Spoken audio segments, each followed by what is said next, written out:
Number 1. I was looking to buy the iPhone 5. About a year ago, I found a guy on Craigslist who was selling his for 200. He claimed it was in mint condition, and that he wanted to upgrade to the 5C.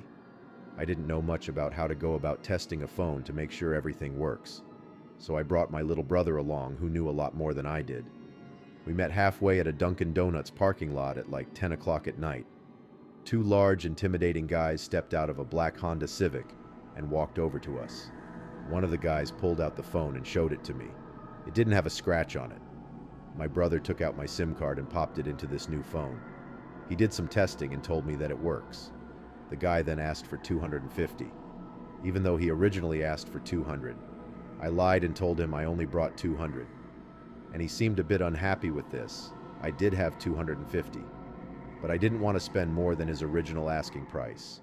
I kind of figured it was his way of making sure I didn't haggle down the price. I handed the guy the 200 and he and his buddy got back in their car. We got back into my car and I tested out the new phone by calling my girlfriend.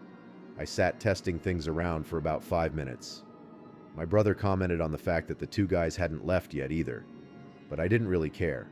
I started the car and pulled out of the parking lot. My brother then commented that the two guys started their car just as I had. I didn't find it too weird. I drove down the turnpike and eventually stopped at a red light.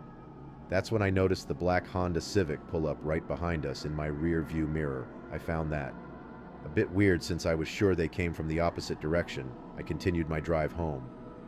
But every single turn we made, they followed and closed on my tail too. My brother suggested I pull over, but there was no way I was going to do that. I knew those guys were looking for trouble. It got to the point where I was trying to lose them and started driving dangerously. If they needed something, they would call, or at least honk their horn, but they were looking for some kind of trouble. I tried something risky to lose them at an intersection. The light had just turned red. I floored it across the intersection before any of the cars would begin to pass. My brother shouted at me, calling me stupid and crazy, but it worked. They didn't follow. We got home after the extra long drive. My heart was still racing from the intensity of the situation. I was just happy I got a working phone for such a low cost. Later that night, I was playing around with the phone, trying to set some things up before going to bed. My parents and brother were already asleep at this point, and just then the sound of two car doors slamming shut outside interrupted me. I looked out my window and I felt like my heart completely stopped.